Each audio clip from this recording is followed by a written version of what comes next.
وسلام على عباده الذين اصطفى أما بعد فأعوذ بالله من الشيطان الرجيم بسم الله الرحمن الرحيم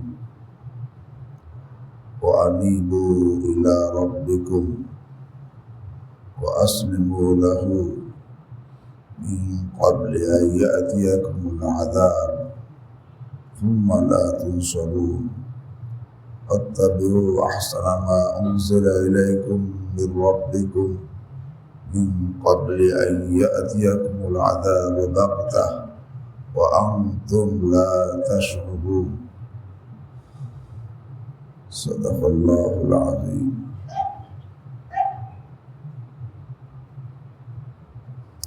আল্লাহ রাব্বুল আলামিন আরহামুর রাহিমিন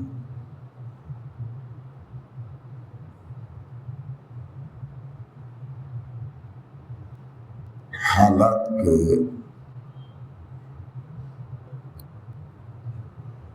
আমাদের আমলের সাথে জুড়ে দিয়েছেন।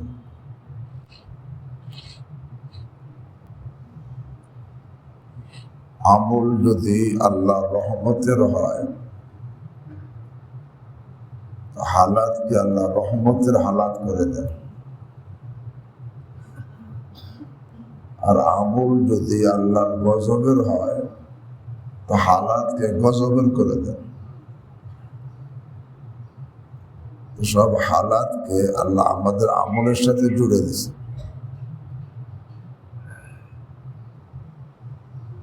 যদি হালাতকে পরিবর্তন করতে চাই তা আমলের পরিবর্তন ছাড়া কোনো বিকল্প রাস্তা নেই।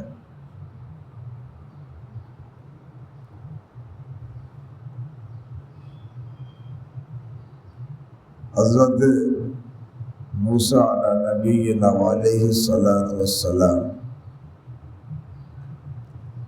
ওনার নিকটে এক দার্শনিক প্রশ্ন করছে, হে মুসা, মনে করেন আকাশ একটা ধনুক আর বিপদ হলো এক একটা তীর। আকাশের ধনুকের মাধ্যমে বিপদে তীর নিক্ষেপকারী স্বয়ং রব্বুল আলামিন। এখন এই বিপদের তীর থেকে বাঁচার উপায় নেই।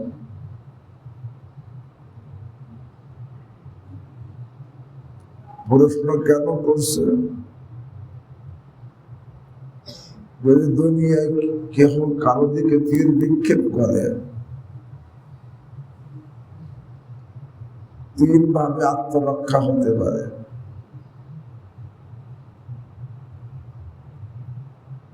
প্রথম তীর নিক্ষেপ করছে ঠিক, যাকে তীর নিক্ষেপ করছে তার হাতে মজবুত ঢাল, ঢাল দিয়ে ঠেকাইছে, তীর লাগে নাই, আত্মরক্ষা হয়ে গেছে। হয় কি হয় না?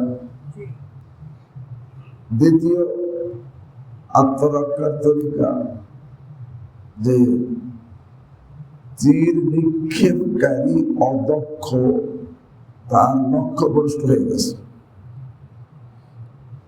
তখন লক্ষ্যভ্রষ্ট হয়ে যায়, তখন তীর যাকে নিক্ষেপ করছিল তার লাগে না, সে আত্মরক্ষা হয়ে যায়। তৃতীয় আত্মরক্ষার তরিকা যে চলো তীরের রেঞ্জের বাহিরে চলে যাও। তীরের রেঞ্জের বাহিরে, তীরের একটা আওতা আছে, একজন তীর মারলে কতটুক যাবে, এর বাহিরে গেলেও তার আত্মরক্ষা হয়ে যায়। কিন্তু আল্লাহ রাব্বুল আলামিন আরহামুর রাহিমিন যখন বিপদের তীর নিক্ষেপ করেন, এর ঠেকানোর মতো কোন ঢাল কি আছে? কেউ আবিষ্কার করতে পারছে? কিয়ামত পর্যন্ত পারবে? দ্বিতীয়, আল্লাহ রাব্বুল আলামিন কাউকে টার্গেট করে যখন বিপদের তীর নিক্ষেপ করেন, এটা লক্ষ্যভ্রষ্ট হওয়ার কোনো সুযোগ আছে? কোনো লক্ষ্যভ্রষ্ট। 3 নম্বর, আল্লাহ কাউকে বিপদে তীর নিক্ষেপ করেন, আল্লাহর এই নিক্ষিপ্ত বিপদের তীরের রেঞ্জের বাইরে কোন জায়গা আছে? ইয়া মাশারাল জিন্নি ওয়াল ইনস ইন ইসতাতাতুম আন তানফুযু মিন আকতারিস সামাওয়াতি ওয়াল আরদ ফানফুযু লা তানফুযুনা ইল্লা বিসুলতান। সকলেই আল্লাহর, সব জায়গায় আল্লাহর আওতার মাঝে। তো বলতেছিলাম, এখন মুসা আলাইহিস সালাম জিজ্ঞাসা করছেন এই বিপদের তীর থেকে বাঁচার উপায় কি?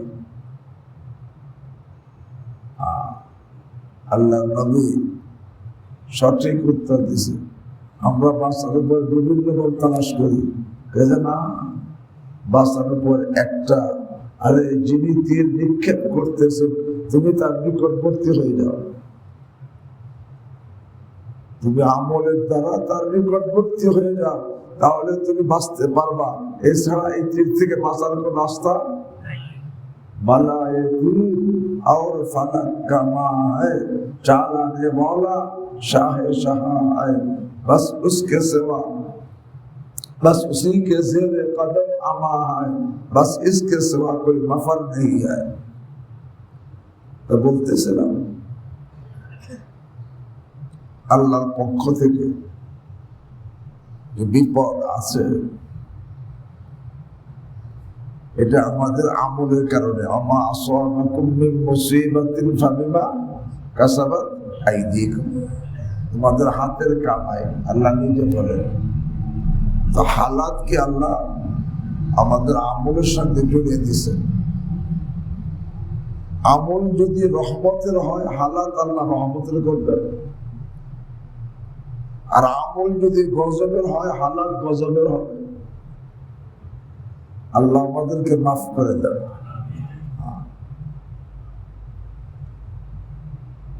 যেমন এক হাদিসের মধ্যে আসছে, তিরমিজি শরীফের হাদিস, ইযা তুখিযাল ফাইদু আলা, যখন রাষ্ট্রীয় সম্পদকে মানুষের ব্যক্তিগত সম্পদ মনে করে আত্মসাৎ শুরু করবে, বাইতুল মালের সম্পদ সকলের, এখন সে ব্যক্তিগত বানাই নিবে, এই একটা বড় পাপ, গজবের যোগ্য পাপ।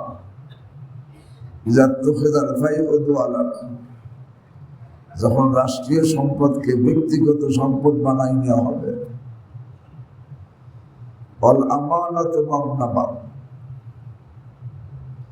একজনের কাছে হেফাজতের জন্য আমানত রাখছে, আমানত রাখার পরে সেটিকে গনিমত করতে পাইছি সুযোগ, খেয়ানত করবে, অথচ তাকে বিশ্বাস করে তার কাছে কি রাখছে, আমানত রাখছে, সে আমানতটাকে মনে করে আমি গনিমত পাইছি, আমানত মানলাম, মানে সে আমানতের খেয়ানত করবে। এইটা আল্লাহর গজবের পাপ। যাকাত মাকরামা, যাকাত দেওয়াকে জরিমানা মনে করবে, এই জন্য যাকাত দিবে না।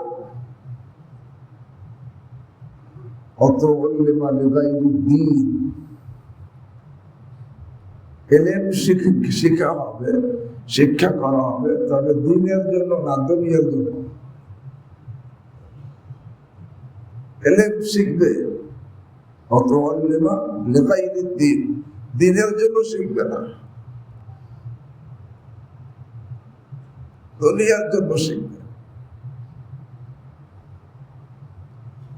হাদিসের মধ্যে আসছে, মান তাআল্লামা ইলমান মিম্মা ইবতাগা বিহি ওয়াজহুল্লাহ লা ইয়াতাআল্লামুহু ইল্লা লিয়ুসিবা বিআরাদান মিনাদ দুনিয়া লাম ইয়াজিদ আলফাল জান্নাহ ইয়াওমাল কিয়ামা, ইয়ানি রিহা।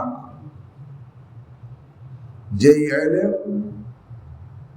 আল্লাহর সন্তুষ্টি অর্জনের জন্য শিখা হতো, এই এলেমকে যখন নাকি মানুষ দুনিয়ার জন্য শিখবে, এটা এত বড় পাপ যে কিয়ামতের দিন জান্নাত তো দূরের কথা, জান্নাতের ঘেরানো পাবে না। আল্লাহ আমাকে আপনাদেরকে হেফাজত করে। এই যে এলেম দুনিয়ার জন্য শেখা, এটা একটা গজবের পাপ। অত মানে ভাই দিন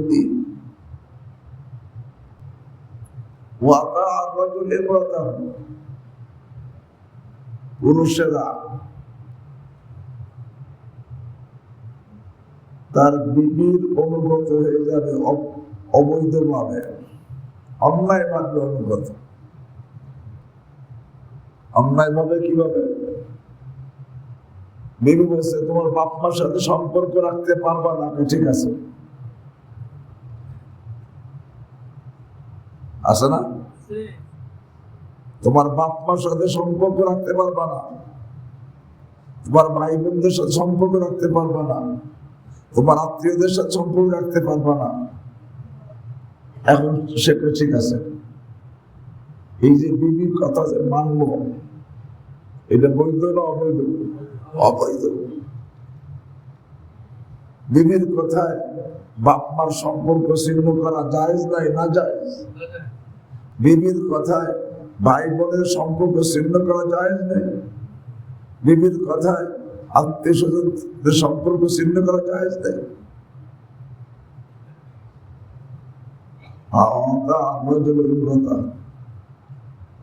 যে পুরুষ তার বিবির অনুগত হয়ে যাবে, অবৈধ কথার অনুগত হবে। হ্যাঁ, বিবির বৈধ কথার অনুগত হওয়ার আপত্তি নাই। যে কথাটা অবৈধ না, এবার এই বাপ মার সাথে সম্পর্ক ছিন্ন করার কথা বৈধ না অবৈধ? অবৈধ।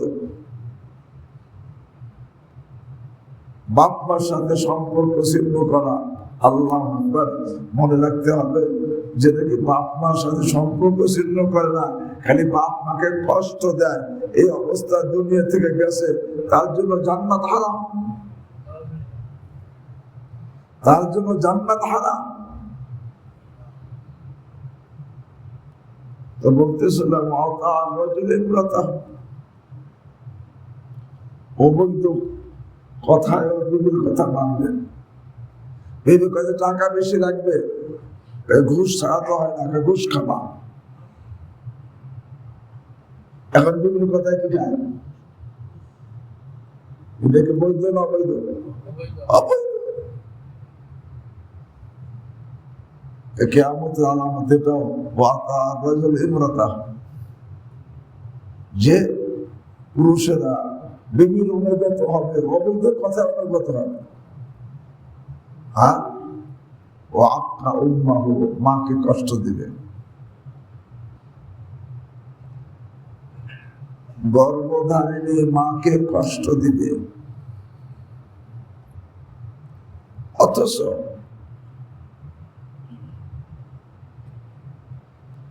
পিতা মাতার হক আদায় করার ক্ষমতা সন্তানের নাই।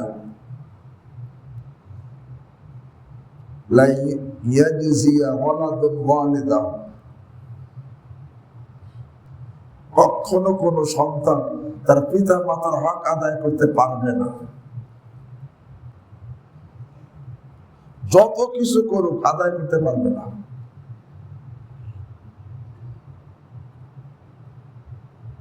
হ্যাঁ, পিতা মাতা বড়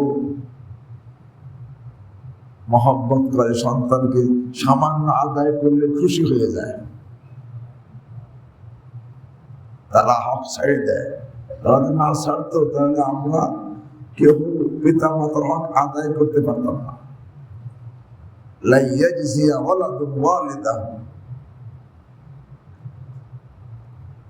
তো বলতেছিলাম,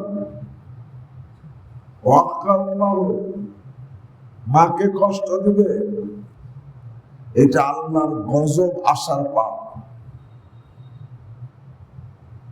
মাকে কষ্ট দেওয়া।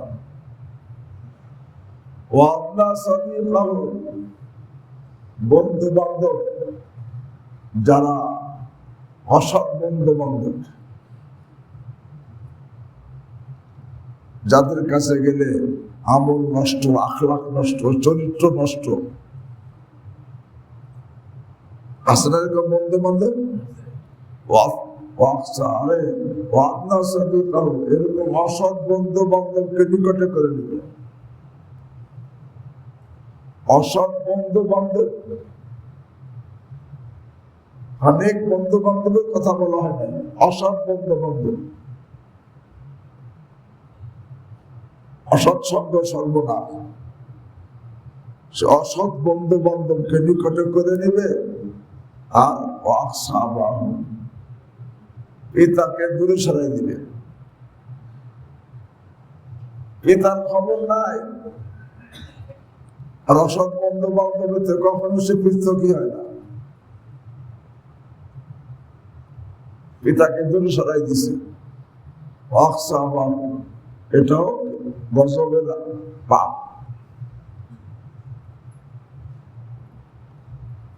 অজহারাতিল আসওয়াত ফিল মাসাজিদ, মসজিদের মধ্যে উচ্চ স্বরে আওয়াজ আরম্ভ হওয়া গজবের পাপ। জোরে জোরে কথা কইতেছে। আমি সভাপতি হতে পারি শাহী দরবার, আমি সেক্রেটারি হইতে পারি শাহী দরবার, আমারও এই ঘরের আদব রক্ষা করা জরুরি। অজহারাতিল আসওয়াত ফিল মাসাজিদ, মসজিদের মধ্যে উচ্চ স্বরে কথা হওয়া আল্লাহর গজব আসার পাপ। অসাদাল কবিরাতা ফাসিকুন, গোত্রের নেতা হবে, গোত্রের নেতা যে ফাসিক গুনাহগার, তাকে সবাই মিলে নেতা বানাবে। অসাদাল কবিরাতা ফাসিকুন, গোত্রের সর্দার হবে ফাসিক ব্যক্তি। অকানা যায়িবুল কওমি আরজালাহু, জাতির কর্ণধর হবে নিকৃষ্ট ব্যক্তি। এগুলো আল্লাহর গজব আসার পাপ। অমক্রিমার রাজুল মাখাফাতা শাররিহি, লোকের সম্মান করা হবে তার শ্রদ্ধার কারণে না, অনিষ্টের ভয়ে। সম্মান দেখানো হবে কেন বলে? অনিষ্টের ভয়ে। আন্তরিক শ্রদ্ধার কারণে সম্মান দেখাবে না, বলে কে সম্মান না দেখালে ক্ষতি করবে, এই জন্য কি করে সম্মান দেখাবে।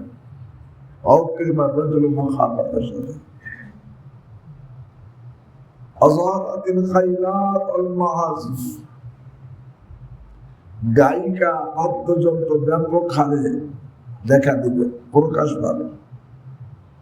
গায়িকা বাদ্যযন্ত্র, অশরীবাতিল খুমুর, মদ পান শুরু হবে।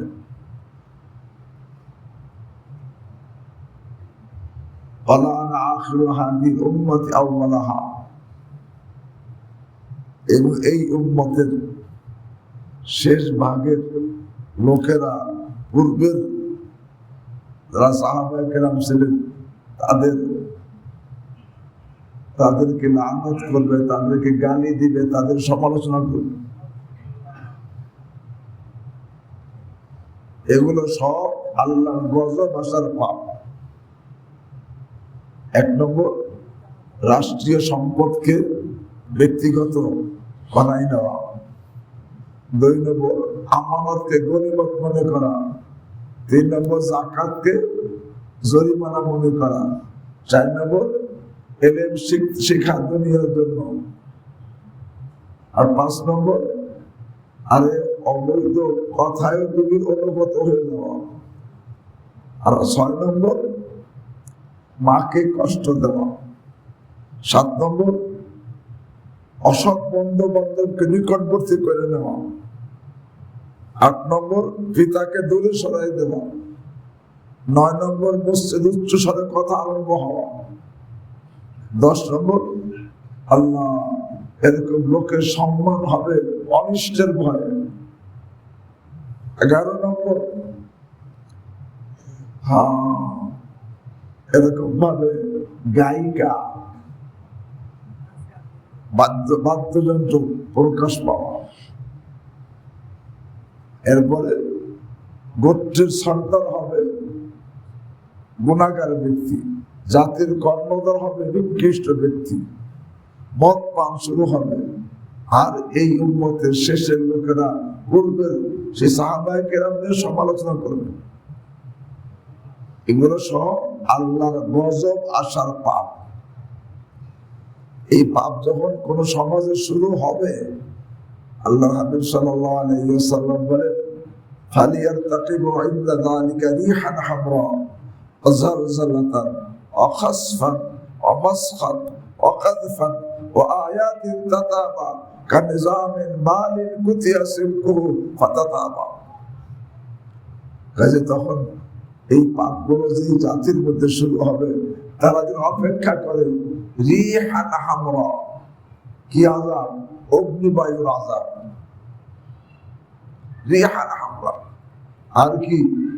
জালজালাতান, ভূমিকম্পের অপেক্ষা করে।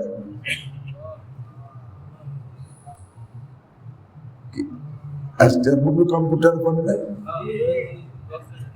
আল্লাহ আমাদের মাফ করে দেন। অজালজালাতান ওয়া খাসফান, জমিন ধসের অপেক্ষা করে। অমাসখান ওয়া কাযফান, পাথরের বৃষ্টির অপেক্ষা করে। যেন অমাসখান, আকৃতি পরিবর্তন অপেক্ষা করে। ও আয়াতিন তাতাবা, লাগাতার একের পর এক বিপদের অপেক্ষা যেন করে। কানিজামিন মালিন কুতিয়া সিলকুহু ফাতাতাবা, যেরকম পুরান মালার সুতা ছিঁড়ে গেলে একের পর এক দানা পড়তে থাকে, এরকম একের পর এক মুসিবতের অপেক্ষা যেন করে যখন এই পাপগুলো শুরু হয়ে যায়। পাপ শুরু হয়েছে কিনা? জলদি এখন আল্লাহ আয়াতে বলেন, আয়াত পড়ছি, ওয়ানিবু ইলা রাব্বিকুম وأنيبوا إلى ربكم وأسلموا له من قبل أن يأتيكم العذاب। আরে আল্লাহ আমাদের গুনাহগারদেরকে ডাক দিয়েছেন, আমাদের বিভিন্ন আযাব আসার জন্য পাপ করে ফেলছি, এরপর ডাক দিতেছেন আনিবু। আনিবু মানে ইরজিউ, ফিরে আসো। ইলা রাব্বিকুম, তোমার প্রতিপালকের দিকে কি করো? ফিরে আসো। কিভাবে? বিত্তাওবা। কিসের মাধ্যমে? তওবার মাধ্যমে ফিরে আসো। ভাই, পাপ থেকে তওবার মাধ্যমে ফিরে না আসলে আযাব। এই যে কেবল ভূমিকম্প অনুভব হয়েছে, আর একটু হইলে জলদি ফিরে আসো। আনিবু ইলা রাব্বিকুম ইরজিউ ইলা রাব্বিকুম বিত্তাওবা, তওবার মাধ্যমে ফিরে আসো। আর পাপে জড়াইতে করে পাপ ছেড়ে দিয়ে তওবা করে ফিরে আসো।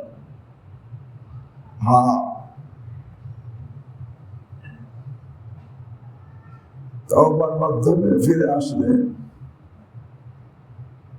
কেউ যদি খাঁটি তওবা করে,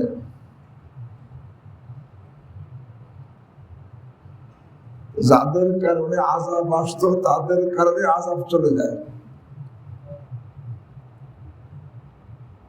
হাকিম উম্মত মুজাদ্দিদ বিল্লাহ শাহ আশরাফ আলী থানভী নব্বরাল্লাহু মারকাদা বয়ানের মধ্যে, দরওয়াজের মধ্যে বয়ান করছেন,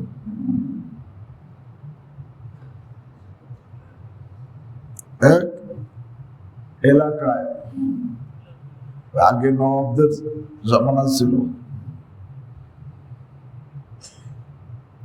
এক এলাকায় বৃষ্টি হচ্ছে না, মাঠে গিয়ে সবাই কান্নাকাটি করতেছে একের পর এক, বৃষ্টি হচ্ছে না। তখন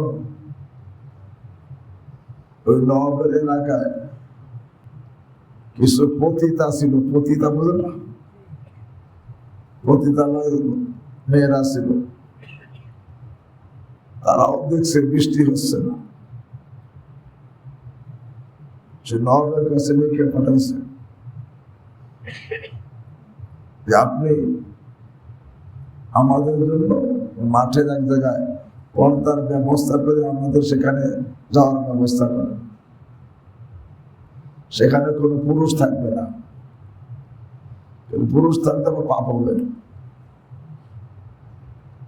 এরপর এই পতিতার মেয়েরা সবাই সেখানে পাঠাইছে, সেখানে গিয়ে তারা এমন তওবা করছে, আল্লাহ জীবনে পাপ করবো না, অতীত থেকে খালিস তওবা করছে, সাথে সাথে বৃষ্টি শুরু হয়ে গেছে। যাদের জন্য বৃষ্টি বন্ধ ছিল তাদের তওবার কারণে বৃষ্টি শুরু হয়ে গেছে।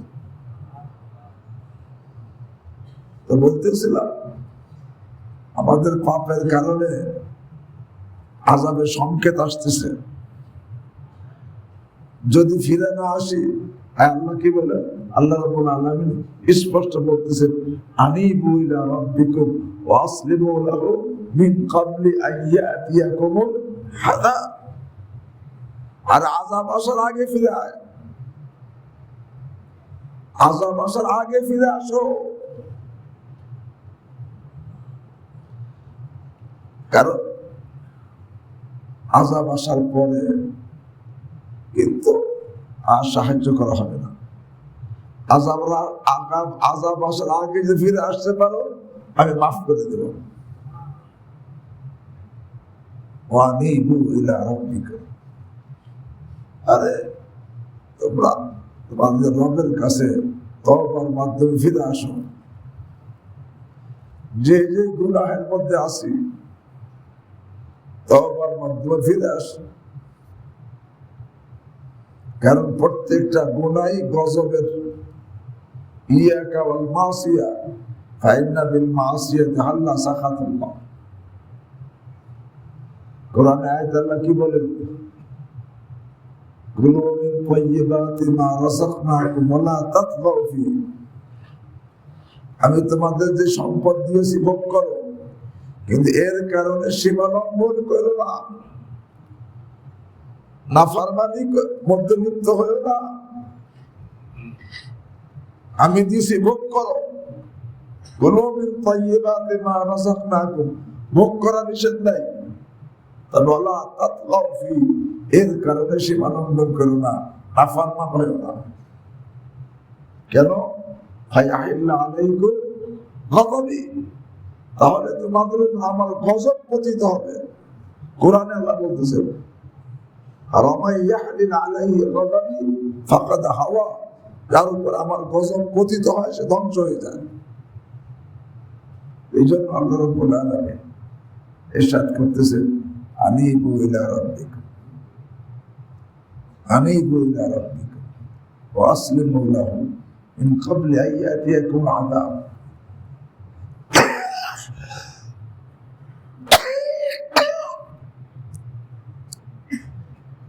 আযাব আসার আগে ফিরে আসো, আযাব আসার আগে ফিরে আসো। ফিরে আসতে হবে কিভাবে? তওবার মাধ্যমে। কিভাবে? তওবার মাধ্যমে। যদি কেউ ফিরে আসতে পারে তওবার মাধ্যমে, আল্লাহ তাকে মাফ করে দেন। শুধু মাফ করেন না, এমন বানায় দেন যেন জীবনে কোনোদিন পাপ করেইনি। শুধু তাই না, আল্লাহ তাকে বন্ধু বানায় দেন এবং তাকে জান্নাত দান করেন। এই জন্য ভাই জলদি তওবা করা চাই। যেই পাপের মধ্যে আছে। অন্য এক হাদিসের মধ্যে আসছে লাম ইয়াযহারিল ফাহশাতু ফি কওমিন ক্বাত্তু হাত্তা ইউলিনু বিহা ইল্লা ফাশা ফীহিমুত তাউন ওয়াল আওজাউ আল্লাতী লাম তাকুন মাযাত ফি আসলাফিহিমুল লাযীনা মাযাত। যেই সম্প্রদায়ের মাঝে আরে বেপরদেগি, বেহায়াপনা, অশ্লীলতা প্রকাশ পাবে, পাইছে কি পায় নাই? তারা যেন অপেক্ষা করে লাম ইয়াযহারিল ফাহিশাতু কওমিন লাম ইয়াযহার ফাহিশাতু ফি কওমিন ক্বাত্তু হাত্তা ইউলিনু বিহা ইল্লা ফাশা ফীহিমুত তাউন। এই অশ্লীলতা প্রকাশ পাইলে তাদের মাঝে ব্যাপক হারে দেখা দিবে মহামারী। পেলে শুধু তাই না, ওয়াল আওজাউ আল্লাতী লাম তাকুন মাযাত ফি আসলাফিহিমুল লাযীনা মাযাত। এবং নতুন নতুন রোগ যা পূর্বে কোনদিন কি ছিল না। এই জন্য ভাই প্রত্যেকে আল্লাহকে আনিবু ইলা রাব্বিকুম ওয়া আসলিমু লাহু মিন ক্বাবলি আন ইয়াতিয়াকুমুল আযাব। তোমাদের কাছে আযাব আসার পূর্বে তোমরা তোমাদের প্রতিপালকের কাছে ফিরে আসো তওবার মাধ্যমে। আমি কে কোন পাপের মধ্যে জড়িত আমার জানা আছে না? আমারটা তো আমার কি আছে, জানা আছে। আমি নিজে কোন পাপের মধ্যে জড়িত। কেহ তো প্রকাশ্য পাপের মধ্যে জড়িত, কেহ আরে গোপন পাপের মধ্যে জড়িত। প্রকাশ্য পাপ কোনটা? অঙ্গ প্রত্যঙ্গের দ্বারা যেটা হয় এটা প্রকাশ্য পাপ, আর দেবের দ্বারা যে পাপ হয় এটা গোপন পাপ। আল্লাহ কোরআনে বলছে মাযারু যাহিরাল ইসমি ওয়া বাতিনা। প্রকাশ্য গুনাহ ছেড়ে দাও, গোপন গুনাহ ছেড়ে দাও। অঙ্গ প্রত্যঙ্গের মাধ্যমে যে পাপ হয় এটা প্রকাশ্য পাপ। কেউ তো প্রকাশ্য পাপের মধ্যে জড়িত আছে। চোখের দ্বারা গুনাহ হইতেছে, মোবাইলের মধ্যে খারাপ ছবি দেখা, চোখের জেনা, বেগানা মেয়ের দিকে তাকানো, চোখের জেনা, গুনার চাহিদা নিয়ে কোন ছেলের দিকে তাকানো, চোখের জেনা, জবানের দ্বারা বেগানা মেয়ের সাথে গল্প করা, জবানের জেনা, কানের দ্বারা তার কথা শোনা সরাসরি বা মোবাইলে, কানের জেনা, হাত দ্বারা পা দ্বারা হেঁটে যাওয়া, পায়ের জেনা, হাত দ্বারা স্পর্শ করা, হাতের জেনা। কে করে? কেউ যে সমস্ত গুনার মধ্যে আছে, আর কেহ এই গুনায় তো নাই, কিন্তু তার মধ্যে আছে অহংকার। অহংকারও বড় গুনাহ। অহংকার পতনের মূল। কারো মধ্যে আছে রিয়া। রিয়া মানে সে নেক আমল করে, আল্লাহর সন্তুষ্টির জন্য করে না, নামের জন্য করে, দেখানোর জন্য করে, প্রশংসা পাওয়ার জন্য করে, দুনিয়ার জন্য করে। এই যে নেক আমল, আরে নামের জন্য করা, দেখানোর জন্য করা, প্রশংসা পাওয়ার জন্য করা, দুনিয়ার জন্য করা, এটা বড় কবিরা গুনাহ। কবিরা গুনার পরে বড় কেন গেল? বলে কিছু গুনাহ আছে তাকে শুধু কবিরা গুনাহ বলা হয়েছে, কিন্তু এই রিয়াকারীকে শিরক বলা হয়েছে। কি বলা হয়েছে? শিরক বলা হয়েছে। কেউ আছে বাতেরি গুনাহ, অর্থাৎ আমল তো করতেছে ঠিক, কিন্তু আল্লাহর সন্তুষ্টির জন্য না, নামের জন্য, দেখানোর জন্য, প্রশংসা পাওয়ার জন্য, দুনিয়ার জন্য। এটা বড় কবিরা গুনাহ। গর্ব করা কবিরা গুনাহ। গর্ব, ফখর। কোরআনে আল্লাহ কি বলে? ইন্নাল্লাহা লা ইউহিব্বু মান কানা মুখতালান ফখুরা। অনেকে গর্ব করে। শুকর করা যাবে, ফখর করা কি? শুকর করা তো শরীয়তের বিধান, হুকুম, কিন্তু ফখর এটা হারাম। ভালো কাজ দিয়েও ফখর করা যাবে না। দেখেন,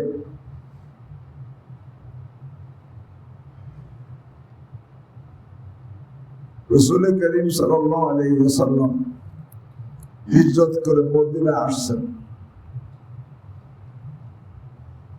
হুজুরের আগে, মদিনায় আসার আগে মদিনায় দুইটা গোত্র ছিল। একটা গোত্রের নাম আউস, আউস গোত্র, হামজা ওয়াও সিন আউস। আর একটা গোত্রের নাম ছিল খাজরাজ, খাজরাজ। এই দুই গোত্রের মধ্যে দুশ্মনী ছিল, যুদ্ধ বিগ্রহ চলত, মারামারি কাটাকাটি হইত। ইসলাম গ্রহণের পরে এদের এই সমস্ত আদাওয়াতি দূর হয়েছে এবং রাসূল করিম সাল্লাল্লাহু আলাইহি ওয়াসাল্লাম মদিনা আসার পরে এই দুই গোত্রের মধ্যে মীমাংসা মিলাই দিয়েছেন। ফাসবাহতুম বিনি'মাতি ইখওয়ানা, ভাই ভাই হয়ে গেছে। কিন্তু ভাই ভাই হওয়ার পরে একদিনের ঘটনা, এক সাহাবী, তার নাম সালাবা ইবনে গানাম আল-আউসি, সালাবা ইবনে গানাম আল-আউসি, আউস গোত্রের। আর এক সাহাবী আসাদ ইবনে জুরারা আল-খাজরাজি। এই দুই সাহাবী ফখর শুরু করছে। ফখর মানে বলেন গর্ব। কি শুরু করছে? দুই সাহাবী, একজন সালাবা ইবনে গানাম আল-আউসি, আর একজন আসাদ ইবনে জুরারা আল-খাজরাজি। এই দুইজনে গর্ব শুরু করছে, গর্ব করতেছে। কি নিয়ে? দেখেন, দুনিয়ার কিছু নিয়ে না, ওর থেকে তার গোত্রের কিছু বড় মানুষ নিয়ে গর্ব করতেছে। তার গোত্রে কিছু বড় মানুষ, আমার গোত্রে এমন এমন লোক আছে, নিজের কোনো ব্যাপার নিয়েও না, আমাদের গোত্রে এমন এমন বড় বড় লোক আছে, এই নিয়ে গর্ব শুরু করছে। কি গর্ব? কিভাবে? সালাবা ইবনে গানাম আল-আউসি বলতেছে, মিন্না খুযাইবা ইবনে সাবিত যুশ শাহাদাতাইন। বলতেছে সালাবা ইবনে গানাম আল-আউসি বলতেছে, আমাদের আউস গোত্রের মধ্যে খুযাইবা ইবনে সাবিতের মতো ব্যক্তি আছে। খুযাইবা ইবনে সাবিত রাদিয়াল্লাহু তাআলা এমন এক সাহাবী, যে রাসূল করিম সাল্লাল্লাহু আলাইহি ওয়াসাল্লাম তার একার সাক্ষীকে দুই সাক্ষীর বরাবর সাব্যস্ত করেছেন। আবু বকর রাদিয়াল্লাহু তাআলা একার সাক্ষী এক সাক্ষী, তার সাক্ষী দুই সাক্ষী হবে না। কিন্তু খুযাইবা ইবনে সাবিত রাদিয়াল্লাহু তাআলা এমন এক সাহাবী, যে তার একার সাক্ষীকে রাসূল করিম সাল্লাল্লাহু আলাইহি ওয়াসাল্লাম দুই সাক্ষীর বরাবর সাব্যস্ত করেছেন। মান শাহিদা লাহু খুযাইবা ফাহাসব। খুযাইবা যার জন্য সাক্ষী দিবে, এই একার সাক্ষী যথেষ্ট। তো সালাবা ইবনে গানাম আল-আউসি বলতেছে, আর আমাদের গোত্রের মধ্যে এরকম ভাবে খুযাইবা ইবনে সাবিত আল-আনসারী এরকম ব্যক্তি আছে, দুই সাক্ষীওয়ালা। আর কে আছে? হানজালা। আমাদের গোত্রের মধ্যে হানজালার মধ্যে সাহাবী আছে, গাসিলুল মালাইকা, যা শাহাদাতের পরে ফেরেশতার আসমানে উঠে নিয়ে তাকে গোসল দেওয়াছে, এরকম সাহাবী আছে। 3 নম্বর আমিনা আসিম ইবনে সাবিত। আরে আমাদের গোত্রের মধ্যে আসিম ইবনে সাবিতের মধ্যে ব্যক্তি আছে হামিউদ্দাবার, অর্থাৎ তার শাহাদাতের পরে কাফেররা তার লাশ নিচে আসছিল, আল্লাহ বেমূল্যের দ্বারা তার লাশকে হেফাজত করছে, তার লাশকে নিতে দেখি পারে নাই, বেগুলের দ্বারা হেফাজত করছে এমন ব্যক্তি আমাদের আউস গোত্রের মধ্যে আছে। আর আমাদের গোত্রের মধ্যে আছে সাদ ইবনে মুআয, যার ইন্তেকালের কারণে আল্লাহর আরশ কেঁপে উঠছে, এবং যার ফয়সালা বনী কুরাইজার ব্যাপারে যার ফয়সালা আল্লাহ তার রাসূল খুশি হয়ে গেছে। মানে এই যে বললো, যে সমস্ত ব্যক্তিদের নাম বলছে এরা কি সাধারণ ব্যক্তি? দিনের লাইনে কিন্তু ফখর করতেছে যে আমাদের গোত্রে এমন এমন ব্যক্তি আছে। আর আসাদ নজরুল্লাহ বলছে মিন্না আরবাতু হাকামুল কোরআন, আমাদের গোত্রে এমন 4 ব্যক্তি আছে যারা কোরআনকে মজবুতির সাথে সংরক্ষণ করছে। 1 নম্বর উবাই ইবনে কাব, 2 নম্বর মুআয ইবনে জাবাল, 3 নম্বর যায়েদ ইবনে সাবিত, 4 নম্বর আবু যায়েদ। এই ফখর শুরু করছে। ভাই এরা কি ফখর করতেছে কোন খারাপ ব্যক্তির দিয়ে? আরে এমন এমন সাহাবী যাদের এমন এমন মর্যাদা, যে এই মর্যাদা দ্বিতীয় কেউ নাই। এই ফখর করতেছে। আয়াত নাযিল হইছে, ইয়া আইয়ুহাল্লাযীনা আমানু তাকুল্লাহ হাক্কা তুকাতিহি, হে মুমিনরা আল্লাহকে ভয় করার মতো। ফখরের গুনাহ, ফখর বড় গুনাহ। আজকে আমরা করি না ফখর, গর্ব। আরে ভাই এরা কি ফখর করছে খারাপ কিছু নিয়ে? হাস্যকর করা যায়, ফখর করা যায় না। তা বলতেছিলাম কিছু গুনাহ আছে প্রকাশ্য, কিছু আছে গোপন। হ্যাঁ, আল্লাহ তো সবটাই জানেন। সব গুনাহকে তওবা করো, আনিবু ইলা রাব্বিকুম, আরে তোমরা সকলে তোমার রবের কাছে আরে তওবার মাধ্যমে ফিরে আসো, ওয়াসলিমু লাহু, এবং তার সামনে নত হয়ে যাও। আরে বিত্তাআতি, আনুগত্যের মাধ্যমে, ক্বাবলা আইয়াতিকুম আযাব আসার পূর্বে ফিরে আসো। কারণ আযাব আইসা গেলে তোমরা লা তুনসারুন, পরে আর সাহায্য করা কি? এই জন্য ভাই আযাব আসার পূর্বে তওবা করে আল্লাহর দিকে ফিরে আসতে কে কে রাজি আছে? আল্লাহ আমাদের সকলকে মাফ করে দেন, অতীতকে মাফ করে দেন, বর্তমানকে সংশোধন করে দেন, ভবিষ্যৎকে সুন্দর করে দেন। এখন থেকে আমাদের সকলকে আল্লাহ সন্তুষ্টির